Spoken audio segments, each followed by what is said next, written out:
don't have to make a gay wedding website. Roe v. Wade ended. And the France is dealing with riots, communist insurrection, I think, in my opinion. We'll get Omar's take. Third Rail with Omar is his channel. I'll introduce him right after this morning. The HAKE Report theme song, originally by AJ Gallardo. And we'll talk about whether Candace Owens is mildly attractive, maybe. So all that and your calls, guys, and maybe a little bit of Biden nibbling the kids is just affectionate, guys. It's just affectionate, in my opinion. To be I'm serious. That's not the creepy aspect. That's just the mama spirit aspect of him. And no kid likes that, whether it's mama or grandpa or Sleepy Joe. No sane kid, anyway. So anyway, guys, I want to keep on moving it quickly because I don't have a lot of time with Omar. Let's get right on with the AJ Gallardo original theme song of the HAKE Report. Show!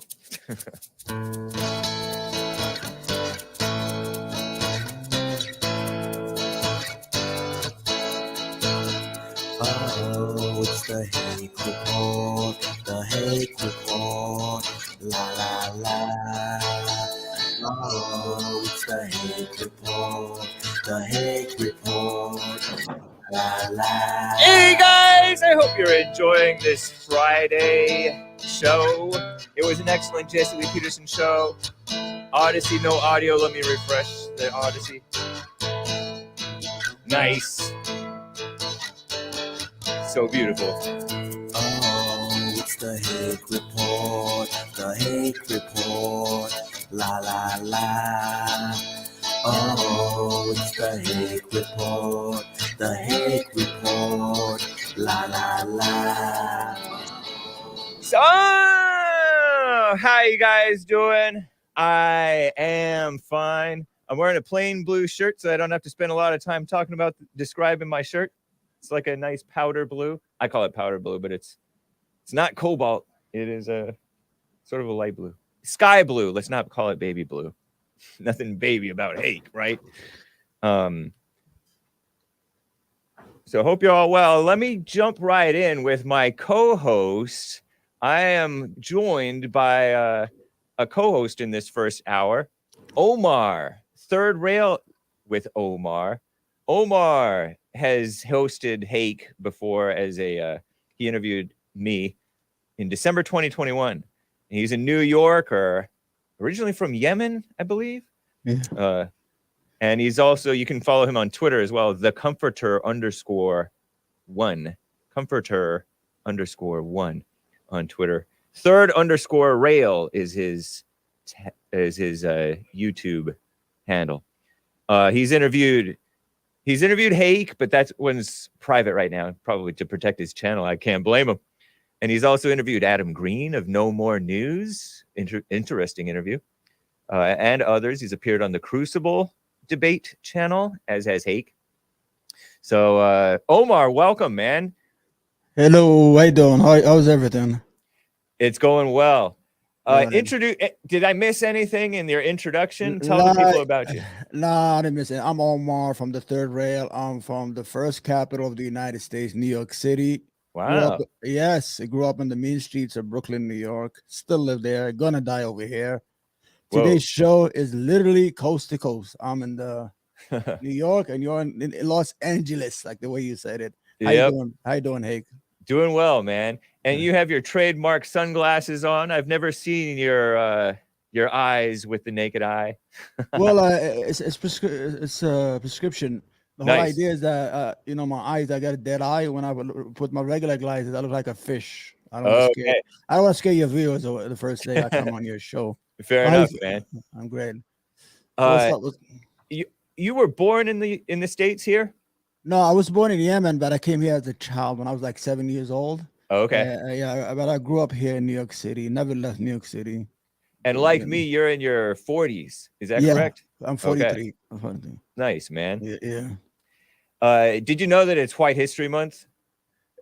Yeah, but today's binary day. I wrote June was not enough. You gotta have binary day too. Oh, non-binary day. Yeah, one of the congresswomen, I think her name is Jay Paul, whatever her name is.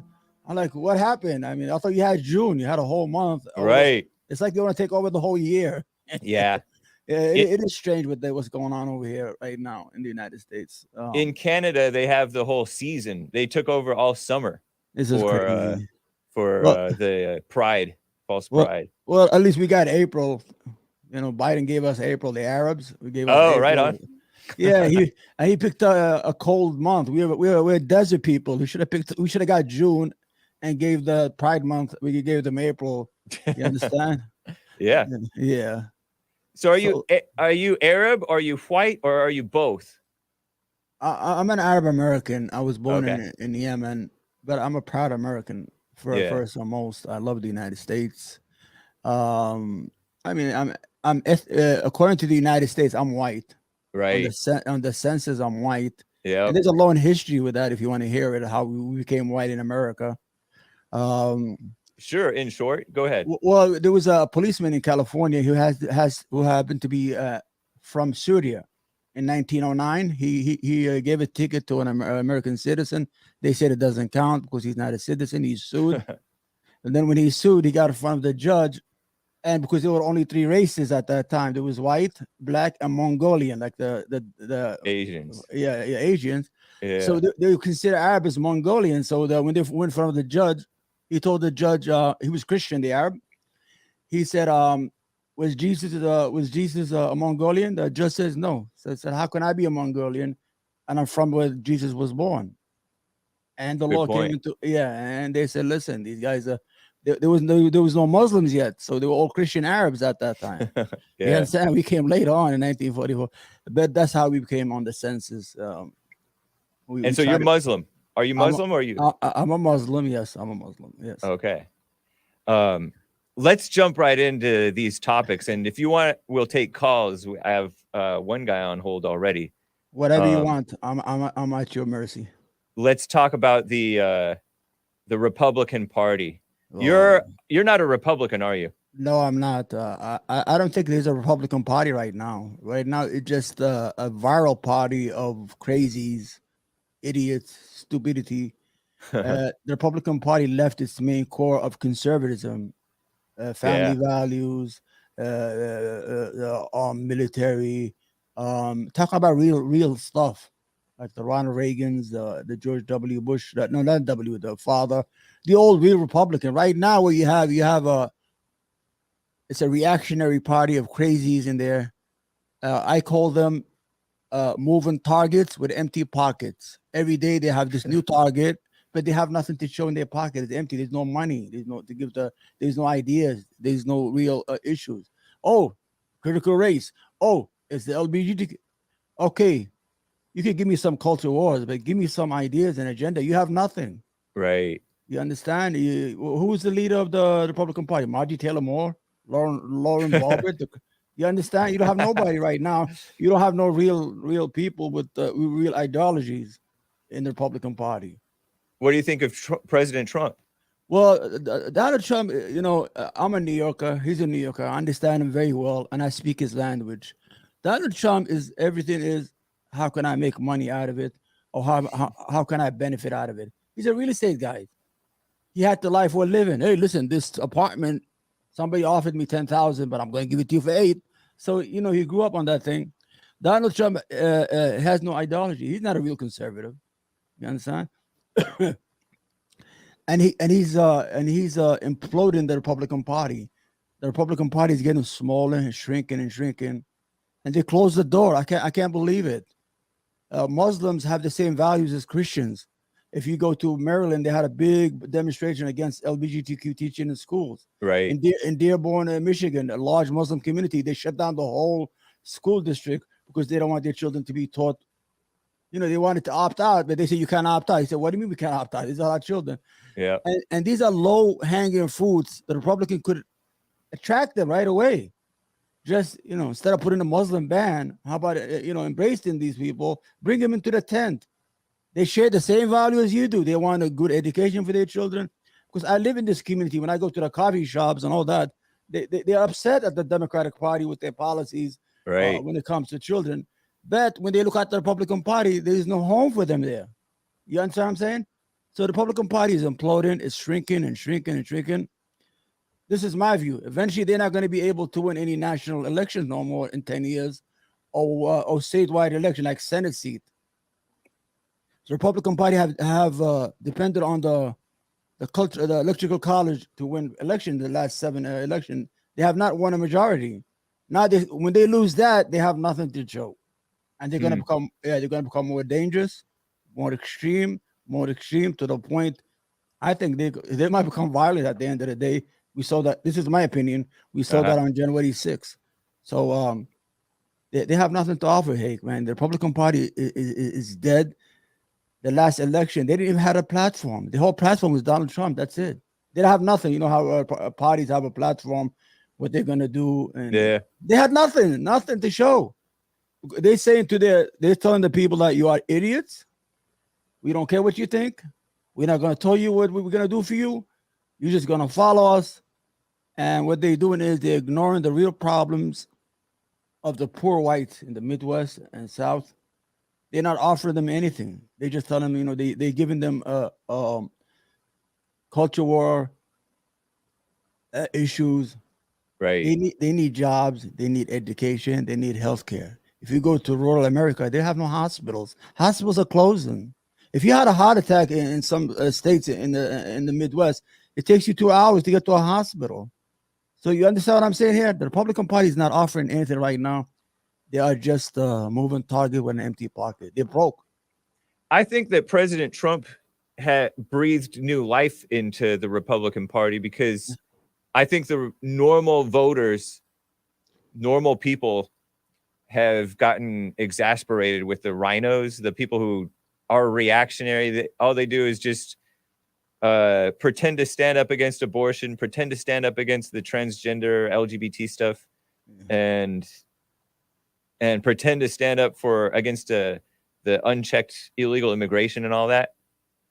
But they fall in line with the anti-racism and kissing up to all these different people. And I agree with you. They are weak. But President Trump came with some ideas. Yeah. Like he wanted to deal with the drug problem. Right. And he's, you can find places where he may have some inconsistency and wishy-washiness, but that's life. That's dealing with that's human beings. Yeah. Like he pardoned that gal when supposedly he was gonna execute drug dealers, but I like that tough approach. And of course you're gonna be reasonable with people.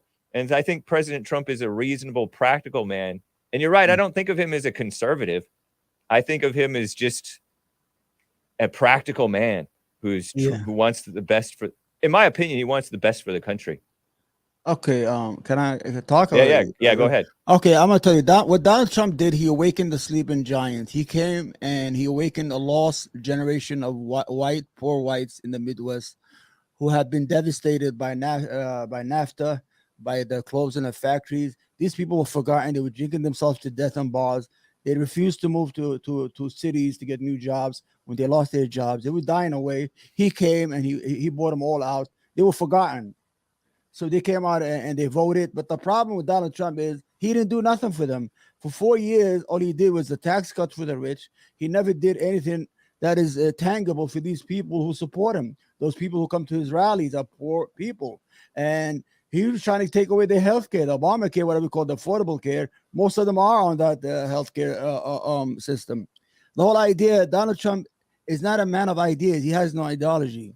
And he came out to clean the swamp, but he brought the swamp with him. Every single person resigned under a cloud.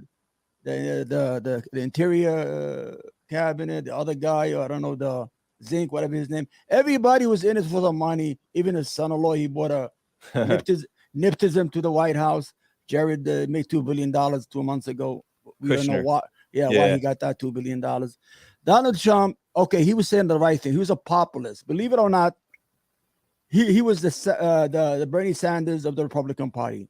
Bernie Sanders he was a populist for the left, and Trump was supposed to be a populist for the right. But once he got into office, he bought Merrill Lynch, every single person, the whole leadership to the White House. He became the swamp himself. He surrounded himself with people who are self-dealing, not Right. interested in his policies. They stood in a way every time he tried to do something. They stood right away in front of him. So I could understand you're thinking, but Donald Trump, I don't know. He's saying he's growing the Republican Party. The Republican Party is 22% of the population, or 25% of the American population, and he's scaring the suburbs, the women, the suburbs. That's why he lost the Yeah. elections. All the women are scared. They don't want to hear all that crazy stuff. And he was his own worst enemy. Every day he was on the headline for no reason. Headlines that I hurt didn't him. really mind that stuff though. I personally liked it. I get what you're saying about some more tender-hearted people like women didn't like that aspect of it. The mainstream media really went after him harder than maybe anybody else. I know they went after W. Bush really hard, but they went after Trump seemingly extra hard. And so did like you said, his own people betrayed him, didn't value him. They were out for themselves. Thieves. Yeah. Yeah. Interesting, man. I want to get to a call. We also wanted to talk about, I think we've said all about all there is to say about the Republican Party. It's whatever you want to do. I'm your guest or co-host. I'm trying. I'm actually auditioning for this job right now. I got up early. Nice, because it's about noon, huh?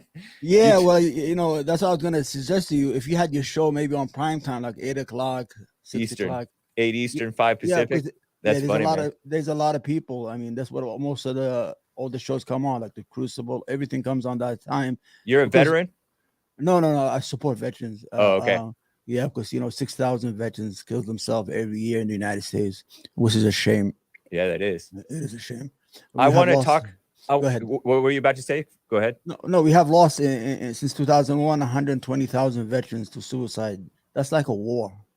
That's wild, man. Yeah, it is, man. And there 40,000 veterans are homeless right now in the streets of America. And while I don't know, man. I had friends who are veterans. That's why. Yeah. Yeah. Same here. I had a Marine friend who came back. He came home angry. He said he literally said he came back angry. Yeah. They lied to them. They lied to them.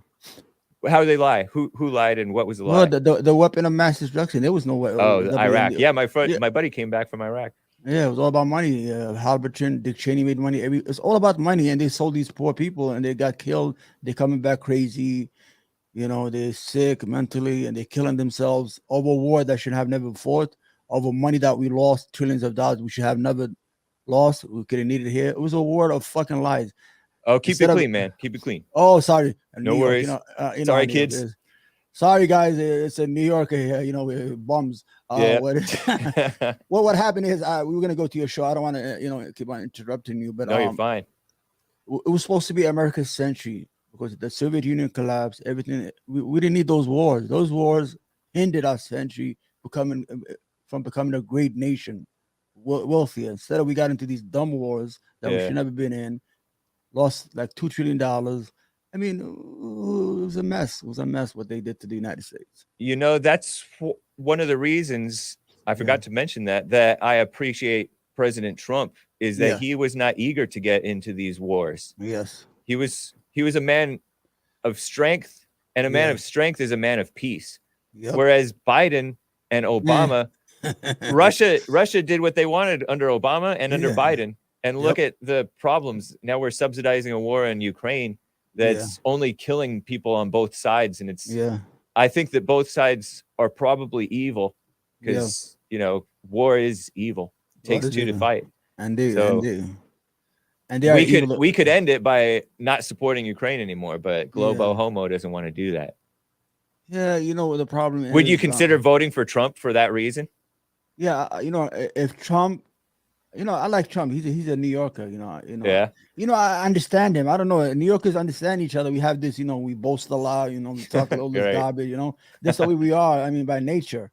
But the whole idea is, if he had became president, say, "Listen, I'm the president of all Americans," he Uh-huh. should have gave a little bit to the people in the center instead of just giving red meats to his followers. You understand? If he had just did that, he would have been reelected in a landslide. You understand?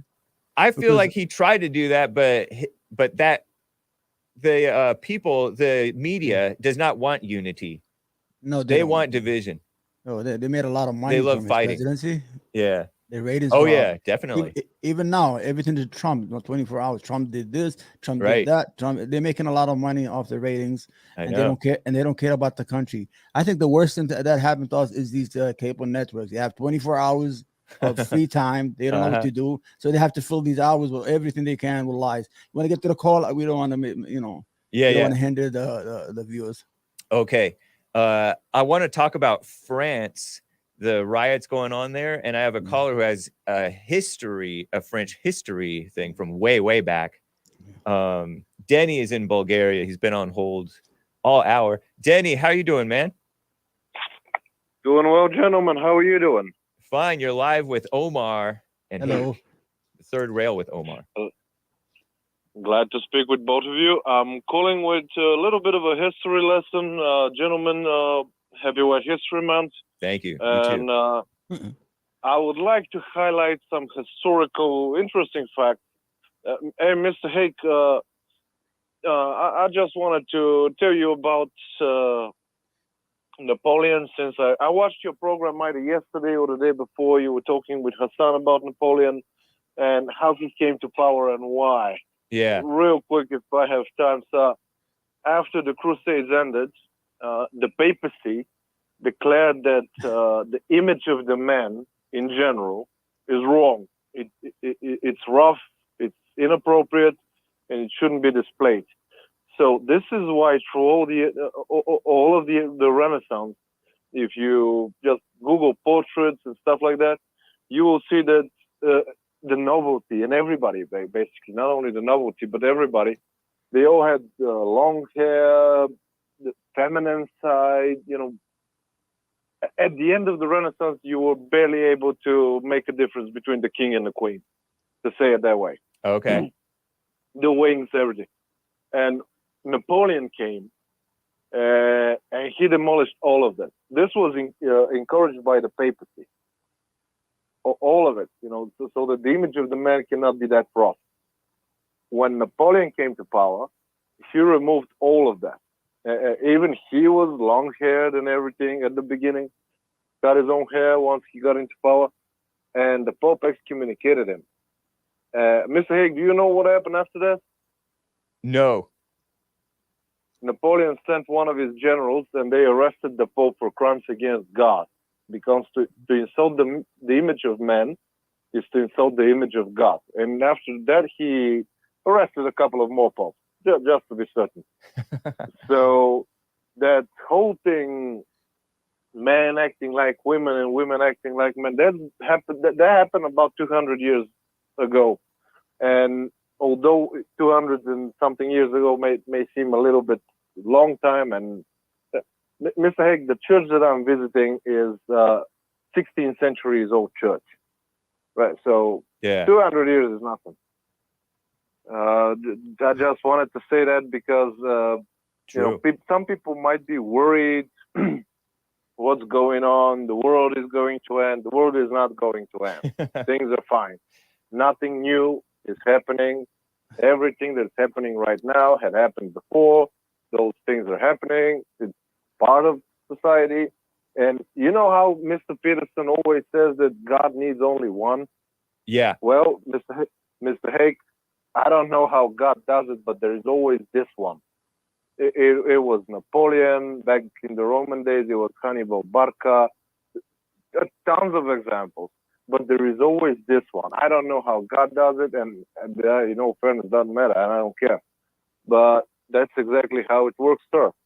Sometimes humanity... Go ahead, finish your point.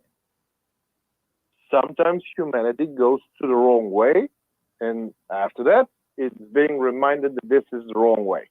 Yeah. It's simply that, sir.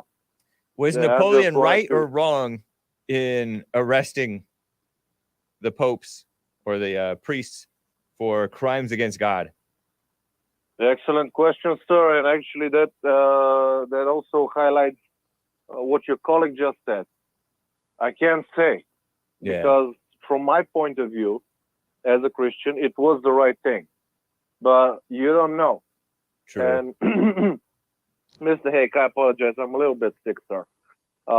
Your colleague said that this was, I don't know exactly what he was referring to, like unnecessary war. Yeah. Every war is unnecessary war, and every war is a necessary war. It depends on how you look at it.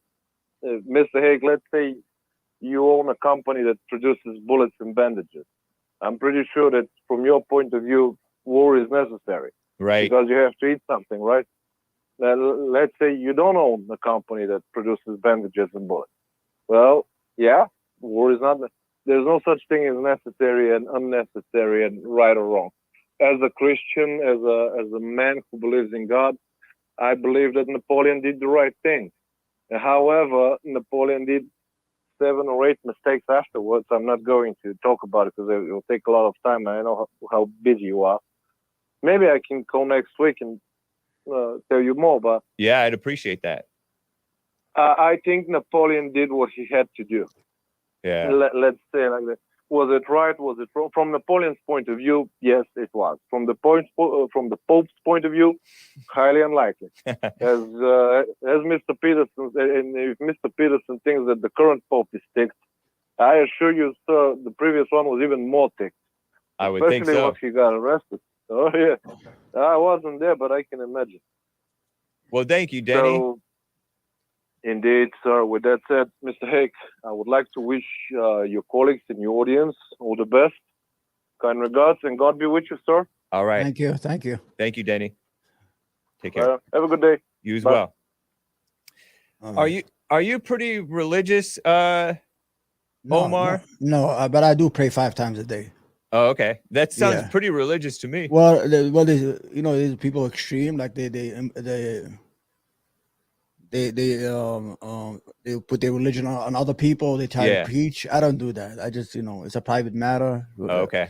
Yeah, not like some people. Oh, God is this, God is that. All over the street. No. Yeah. I just do my thing. You do your thing. Let's get out of the way. Before I get back to calls, I want to do some chats. Some of the people in the chat were making some comments about the Muslims and the Republican Party. Kevin in the chat, Kevin Howe, says Muslims immediately jump on the anti-white train. Are you familiar with the anti-white stuff that's going on? No. Upon entering into the country, it's profitable. What does that mean? Anti-white means all of this scaremongering about racism. You know how people cry racism over nothing sometimes, a lot of the time. Well, in Maryland, about a month ago, when the Muslims came out against the opt-out, they wanted to opt out of the LGBT teaching of their children. Yeah. They were accused of siding with white supremacists. One of right. I don't know if you saw it in the news. Oh, yeah, that's true. The whole idea, we're not, me personally, I rather see a Christian country, the United States, more value because we hold the same values as Christians. In terms of the morals and basic, we want our children to family. have good education. We want our children to be sheltered from all this pornography on TV, all that stuff. Yeah, I mean, if America becomes conservative, it becomes more welcoming to us for our religion, for our faith. Right? Yeah, you understand? Because we believe in the same thing. I mean, hell and heaven, good and bad, evil and non-evil, to give to charity. I mean, it's the same thing. It's like talking 2 different languages, but it's the same language at the end of the day. So why are most Democrats do end up being like, I thought it was either 60% or 80%, maybe 80%, but it could be less, going Democrat when they come into America. Well, yeah, I told you, because the Republican Party is not welcoming. When you have Donald Trump says there's a Muslim ban on 7 countries, and this was so dumb about that was he banned the countries that never did anything to the United States, and those who attacked the World Trade Center, like Saudi Arabia, 15 of them, he didn't ban them. Like 2 from Egypt, all the countries that attacked the World Trade Center, there was no ban against these people. He banned people from Yemen. We have never even threw a rock at the United States. I mean, you know what I'm saying? It was misguided. It was just done for domestic consumption, or people who have this view that Islam is evil or Muslims are evil. But at the end of the day, if you come to our community, they're safe. We have a little Yemen in the Bronx, and we have in Bay Ridge, New York. Less crime. We don't do no crime. We don't do drugs. We don't deal drugs.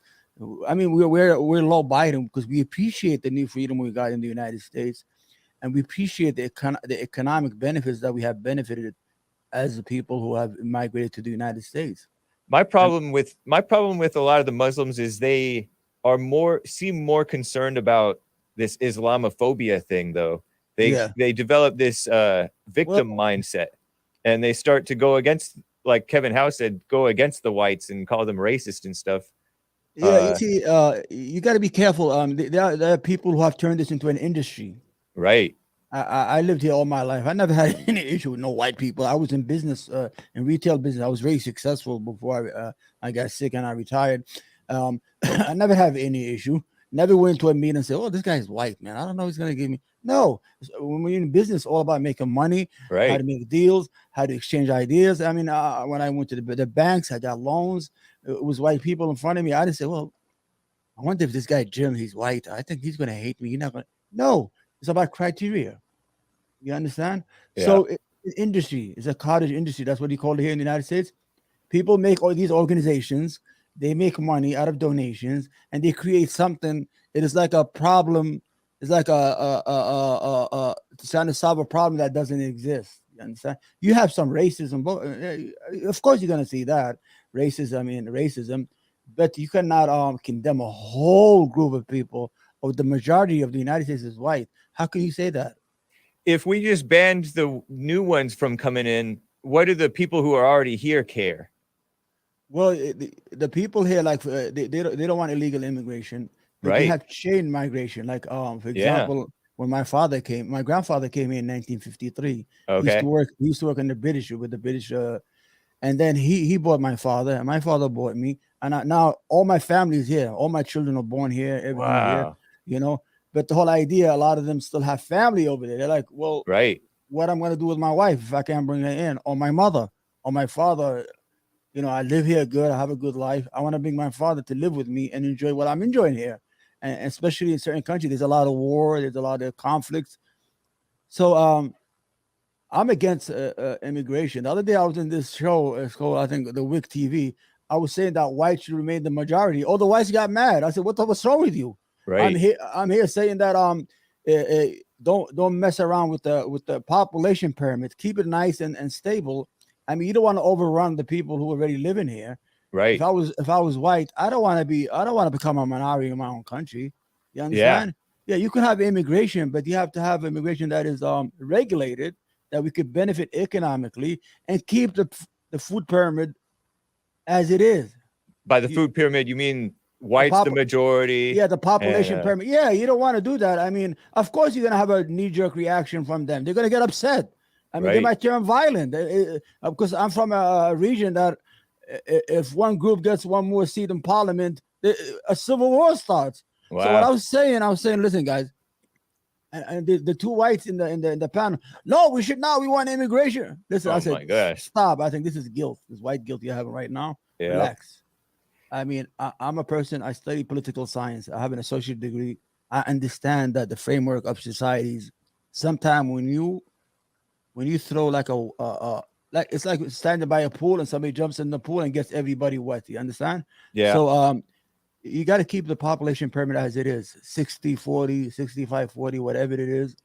And some people, they gloat. Oh, we're gonna become the majority in 2040. Really? Why are you gloating for? I mean, just, you know what I'm saying? What does it mean? What does it mean? That's just hatred. That's what I mean by that. That's what we mean by the anti-white stuff. So I'm not clear though. Are you for or against the chain migration? No, I think if you have a wife, or you should be able to bring your wife or your mother and father. It eventually stops. Like I can see the wife, but I don't really see the mother and father necessarily. Well, the father and mother, if you have a 70-year-old mother, like my mother's 75 years old. She's here now. 65 years old. You have a business here. You have money in the bank. most immigrants are successful business people, believe it or not. Especially if you look at my community, we have this ecosystem, the Yemeni community. We have this ecosystem of we hire each other. We have a certain businesses. We're very successful here in New York, and we do businesses where nobody. We go into neighborhoods that nobody wants to do business in, like bad neighborhoods, like black neighborhoods, and things of that Right. nature. And we make money because we're tough people. We Okay. understand roughness. I mean, we're That's not when funny. we go. Yeah, when we go in there, we have a machete already behind the counter. But the whole idea is the chain might eventually stop. Like Right. It me, has to stop. well, 'Cause it's not me like me. I don't have nobody to bring no more. That's it. Everybody's here. wow.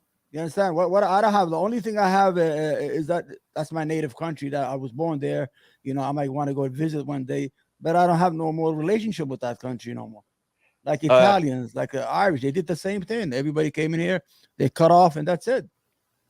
I think one of the other problems with these people coming over here is the immigrants and maybe their first children are grateful to be in the country. They're well behaved, but then their younger children get more radicalized by this, because whether you're an immigrant or you're raised in this country, you're raised in this sort of anti-white atmosphere of this racism, fear mongering. And so these people become, sometimes the second or third generation Muslims become terrorists and stuff like that. Like that.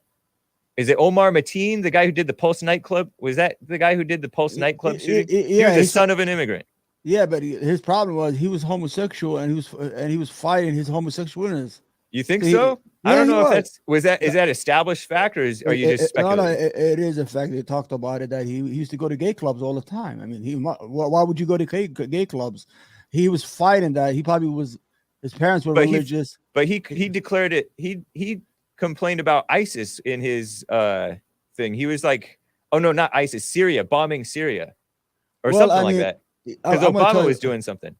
Well, Obama was Obama is not a good president. Everybody thinks I know. He only talks good. That's all. He had this list. He killed more people with drones. 90% of people at weddings, at funerals. 90% of the people he killed were citizens, civilians. That's why.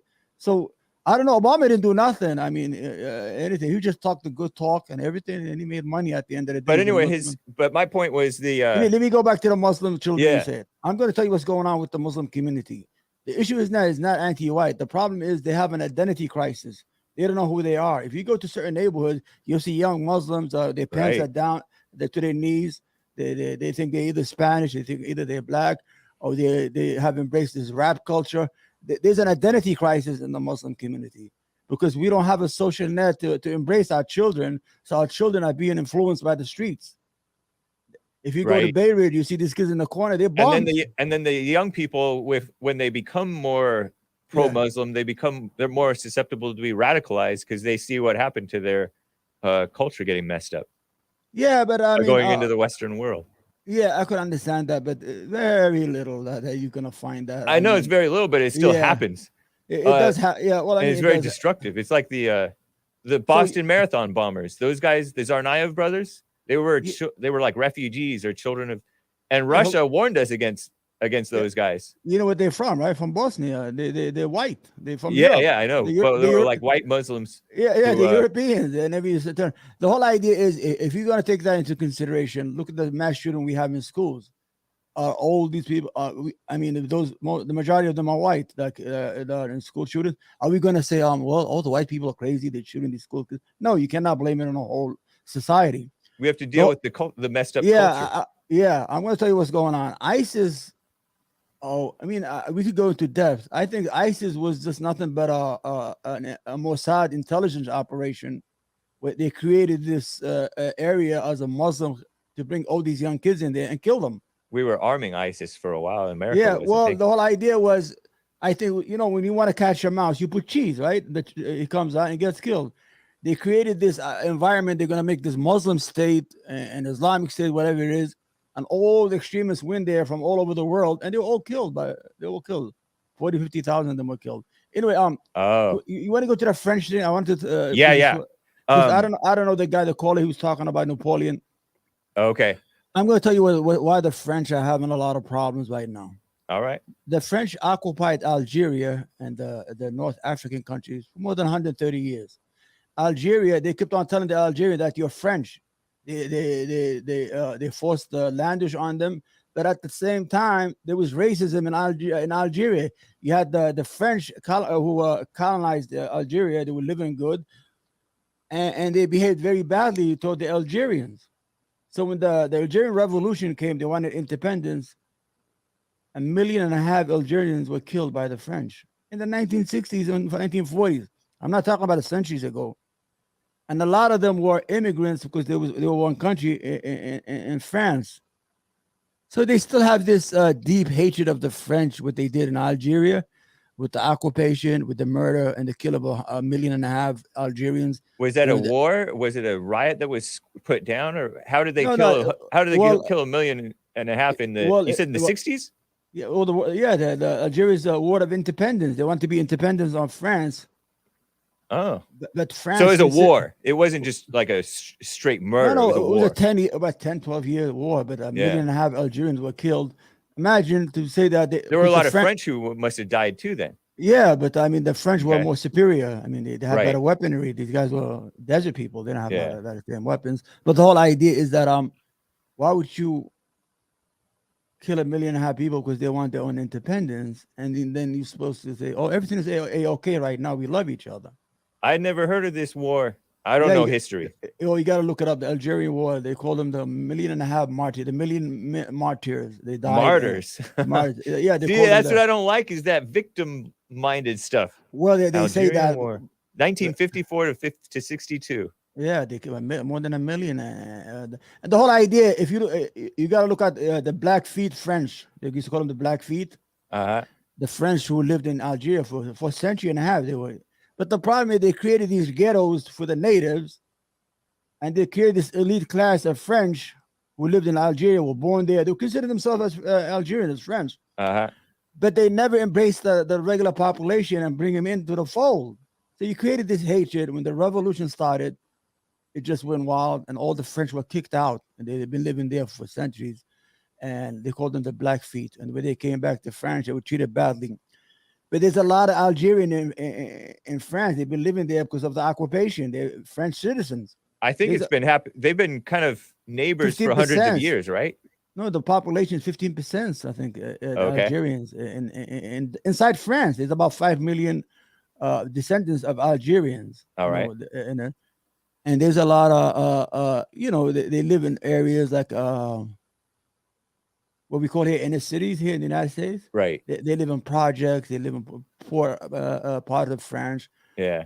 There's this hatred. You know how it is. And they're bitter. They feel like victims. I don't know. Yeah, I don't know if you've been in France. They're very rude people. I've been in there. And they don't want to speak English. They hate the English language. Okay. Yeah. I've heard something to that effect. Well, if you go there, try to speak English, nobody will talk to you in the airport or anything. And they are very rude. The way they talk, the way they act. It's weird how they are as a people. I think it's culturally that's how they are. Okay.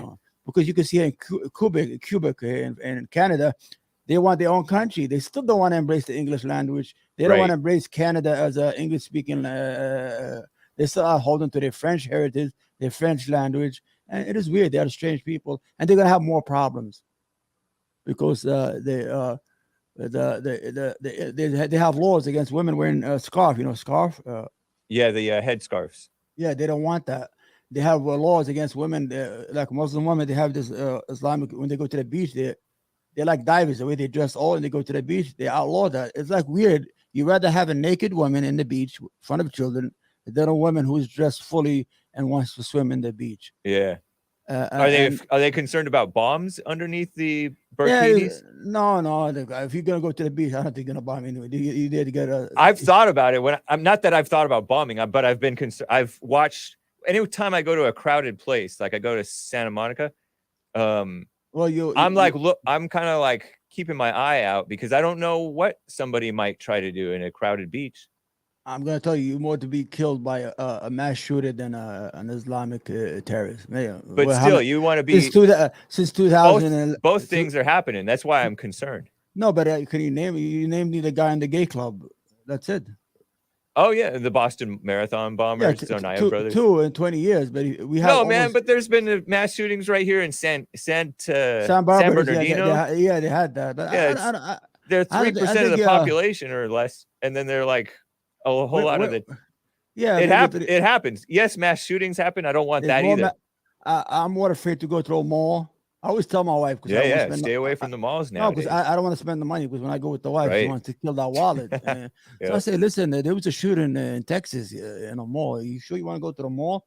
Why don't you just order on Amazon? I give her my credit card, because when they walk around the mall, they spend a lot of money.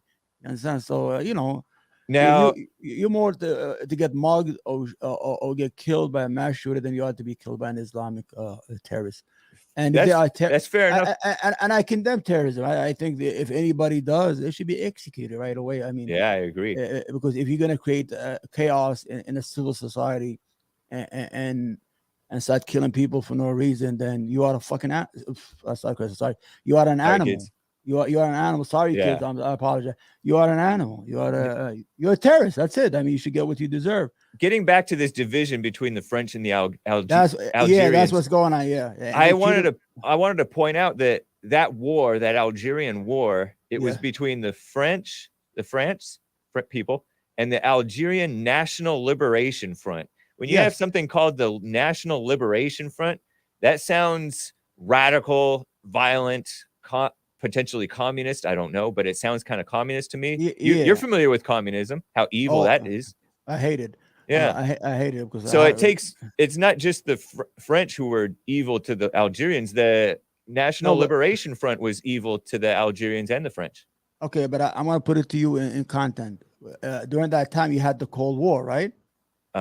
So your country, you want to liberate your country, but France is an ally of the United States. So who are you going to go to? You're going to go to the guy that hates the French. You're going to go to the Russians and get weapons. So you're playing both sides. So you need that. I mean, it's a necessity. I mean, and you're fighting for your independence. It doesn't matter who you are. If you were inside France and you have a liberation movement, then you could say, well, this is a communist movement against the French. But you're trying to liberate your country from a century and a half of occupation. It doesn't matter who you are. You don't want these people out. Like we did in the United States. We got rid of the British. They could call us whatever they want. Right. And you understand? And I don't know whether it was good or evil, the American Revolution anymore, because I have no idea. There's a whole lot of revolutions that were so evil. That's good. The American Revolution was good. We have the most powerful. Enough. The French helped us with that, by the way. Yeah, they hated the British. But what I'm saying is that but we just agreed that war is evil. And is Algeria better off today or worse off today than when France had it colonized?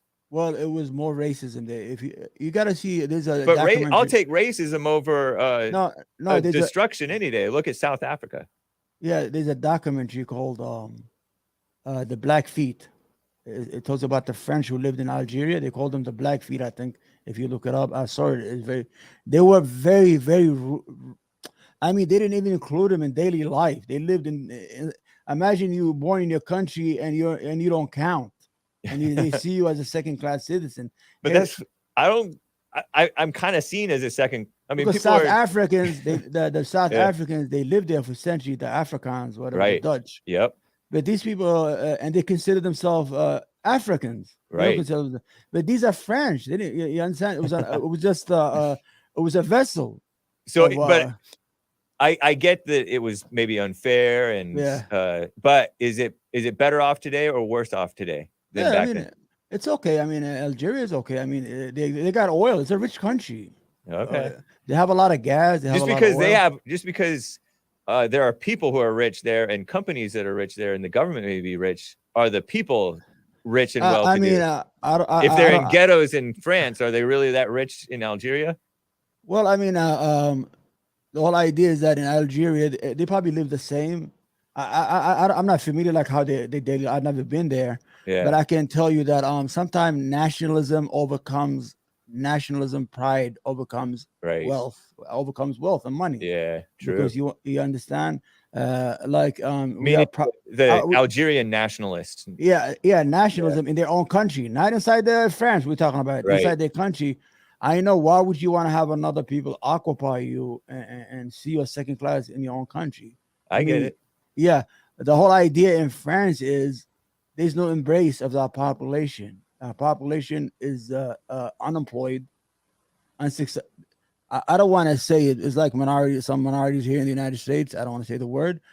I think you could blame them too. The Algerians inside France. Yeah. I mean, they should be able to do more to gain the trust of the majority of French people and assimilate with Right. the people. Yeah. I believe in that. I mean, I really believe in that kind of stuff.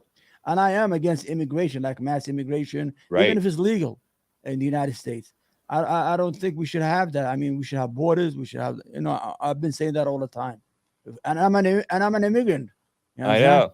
So I don't get how are you a Democrat or are you independent? I'm a Democrat. I'm around the center, left of the center. Okay. Yeah. Right. I mean, the only reason, I could be a Republican, maybe, if the Republican were more open to me. Yeah. If I saw, but I don't like the extremism I see on the. There's nothing to see there. The party doesn't have brain. They have a brain drain right there. I have some super chats to get to, but first I want to get to at least one call here before we wrap up. Omar, this is Third Rail with Omar. Lucas is in California. Lucas, I wanted to give you a chance to talk with Omar. What's up, man? Are you there? Come off of mute, Lucas. Oh, there you go. Okay, yeah, go I ahead. got it now. Okay. Yeah. All right. Yeah, I want to talk to Omar. And what's up, guys, first of all? Hey, how are you? How you doing? I want to put Omar on the hot seat because I have questions and got to answer them quickly as possible. All right. but so where did you get a Navy veteran shirt from? Online. Online. Did you hear? Why Did you hear? Why Navy veteran? Why not just a Navy shirt?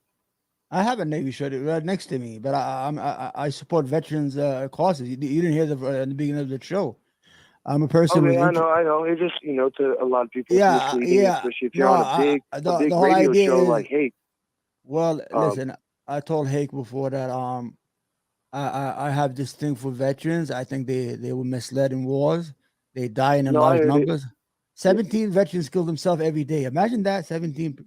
So that's not stolen valor. In short, that's not stolen valor. Yeah, no, I'm just. I know it's not stolen valor if you admit it, but I'm just saying, the veteran part, because I have an Air Force hat, but it doesn't say veteran on it. Right. Same here. I have an Air Force T-shirt.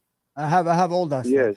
What's your other question? What's your next few questions? Oh yeah. Also, yeah. So it's quick, and also, why are you wearing glasses when you're in your house? Oh, They're prescription glasses. Too. They're prescription glasses. They're blue. Oh, okay, all right. They're blue blockers. Yeah, they're blue, but because I have ugly eyes. Okay, and also, who are you? What do you mean who I am? My name is Omar. I'm from the Third Rail. I have a channel, and I didn't get rid of your video, HAKE. I used to have a different channel with only 3,000 to 4,000, 8,000. Then somebody gave me their channel. It has 2.8 million, but it's an Arabic channel. Okay. So I moved over there. I didn't get a chance to move all my videos. Okay. So I have this 2.8 million subscribers, but they're all over the world. They don't speak English. Right. Well, I didn't mean it. I didn't mean it that way, though. I didn't mean the question that way. But okay. What do you mean who I am? I'm a human being. I didn't mean the question that way. Like, who are you? Like who are you? Like, I didn't want to know your accolades and stuff like that. But well, I mean, I'm a middle-aged person, 42 years old. I have a family. I got 6 children. Wow, nice. Yeah, I lived a good life. I was very successful in my businesses, and I appreciate what I got. I mean, I'm good. I retired like 35. Congratulations. No, nice. Yeah. And I also wanted to ask, like, where are you from? Because you have like an accent. Yeah, I'm from Yemen. And sometimes I have speech You're from impairment. Indiana? Yeah, Yemen. I had a stroke. Oh, Yemen. That's why I don't work Yemen. anymore. Oh, He had a okay, stroke, so he has a okay, speech impediment. Yeah. You see how I talk sometimes? I mumble the word. I can control the. Oh, no problem with that. I listen to Jesse every day, so no problem with. I'm here. But JLP did not have a stroke. People speculated. I'm JLP has a cleft palate. Yeah. And that's caused his speech impediment. It's not a stroke, but anyway. That's why Oh, sometimes so you had a RFK. You had a RFK situation. I get it. yeah. Appreciate it, Lucas in California. Thanks, man. Thanks No, for the yeah, call. nice talking to you guys. No, you guys have a good one. All right, you as Thanks, well. thanks for the Happy call, White man. History Month, man. Yeah, happy White History Month. All right. Yeah. Is it White History Month? Yeah, it's July is White History Month. Ever since 2018, JLP founded it. JC Lee Peterson. How come we don't hear about it on the media? The media is anti-white. Yeah, it is. Yeah, They I want to never heard of ignore it. us. I think all year is white year. Let's just call it the white year. That would be It's nice, wouldn't It's it? a white country. Let's be Yeah, honest. for Yeah. sure. Yeah. A few super chats I want to get to, man. All right. They're addressing you. Oops. Oh. So Yeah, I'm auditioning for a job here. I want a full-time job. I want to be a co-host. Nice. Animus says, if Muslims really have the same values as Christians, why don't they convert and help us? Well, I mean, you don't need to convert. We could be allies. I mean, we could have the same interests and work to. Why would you need to convert? Animus says with a follow-up, Mr. Third Rail, which is Yes. Omar with the Third Rail, if you were serious about cutting off, meaning cutting off from Yemen, I guess, the country, home country, you would lay off Islam and convert to Christianity. Why can't you do that? He asks. Well, I mean, it's my faith. I mean, it's like I don't want you to convert. I don't want you to be a Muslim if you don't want to. Okay. Understand? And we believe in Jesus. A lot of people don't know that. You believe him as a prophet? As a great mighty prophet. So what did he say? What's something that he said that you really? What's the main thing that he said that you agree with? Jesus.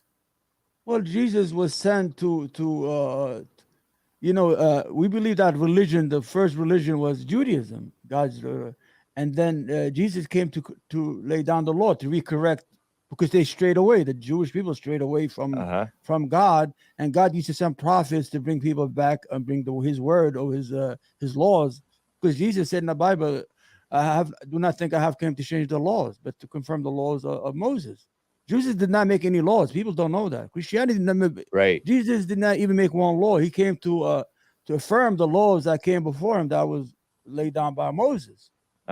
Islam is the same thing. We say we came back to correct, because don't get upset at me, people. We believe that the Christian strayed away because of Paul and turned Jesus into a God of the Trinity. We don't believe in the Trinity. It's very confusing to us. Okay. Yeah. Interesting. I didn't know that. Yeah, we don't believe that Jesus was God. I didn't know that you guys blamed Paul. Yeah, reminds me of a viewer of mine. Well, Paul wrote 13, right, 14 of the books of the. He never met Jesus. He never eat with Jesus. He never stayed with Jesus. As a matter of fact, he was a bounty hunter. He used to kill Christians. Right. All of a sudden, he found God in the desert. On the road to Damascus. He was just. Wow, I did not know that. Okay. Let's see. John WX25 says Muslims get what they deserve. Their little boys in dresses and girls transitioned. You had no allegiance to this beautiful country. Wake up. The liberal devil is not your friend. He's talking about the Muslims who vote Democrat. Yeah, I know we vote Democrat, but we're not. Democrats are not. We are far away from the LGBT community. Trust me, we're very far. We're probably more extreme than you guys. I've heard things. Yeah, trust me. They throw them off roofs in Arabia. Okay, let's see. Over on Rumble, some Rumble rants. Evil is still real. Says if you want to catch a mouse, you bait with cheese. If you want to come catch a Muslim, you bait with an 11-year-old boy, which I don't know what that refers to. I don't know what this guy's talking about. Oh, these guys hate me. I thought I was gonna get a job over here. Huh? Evil is still real. Says James hate. Evil is still real. Agrees with you about Paul, by the way. Yeah, Paul. He's the one who destroyed. I don't want to get into religion. Right. But my point of view is, I think Paul did a disservice to Christianity. I really like the stuff that he wrote, though. I had no problem. Jesus never ate pork. He made you guys eat pork. Jesus was circumcised. This guy told you cannot be circumcised. He changed everything that Jesus did. But he did. I don't think Paul made Jesus to be God. But anyway. No. I mean, he didn't. But guys, I think it was the in 325, the nicest council. Council of Nicaea. Yeah, when they got together and they started. I mean, this is hocus pocus stuff. You might be right. It's very good. Oh, God the Father, God the Son, and God the Holy Spirit. Right. It's God the Father. Yeah. And then there's the Son and there's the Holy Spirit. Yeah. There are three, but they are one. Yeah, as a Muslim, I'm like, what? One means united, but they're not all three God. It's God the Father, and then he sends his spirit. He sent his son. But imagine the idea of you, a God, to become conceived into a woman. Why would you do all that stuff? Just Right. just go come down on earth and do your thing, and wait 33 years, and be treated like worse than anybody else. I And then appreciate you not cussing. yeah, I'm sorry. And then No, you're fine. Yeah, then you declare your. How do you become God? You at a wedding party, they run out of wine, and the first miracle is to get people drunk. I mean, come on, guys. Sorry, I don't want to go into it. You guys are going to hate me after this. That's funny. Yeah. Evil is still real. Yeah. With some snark, says James Hake. I was wondering if you ever have considered having guests on that people actually enjoy listening to. It might help having some good shows and not horrible ones such as today. Oh, I guess he doesn't like this show.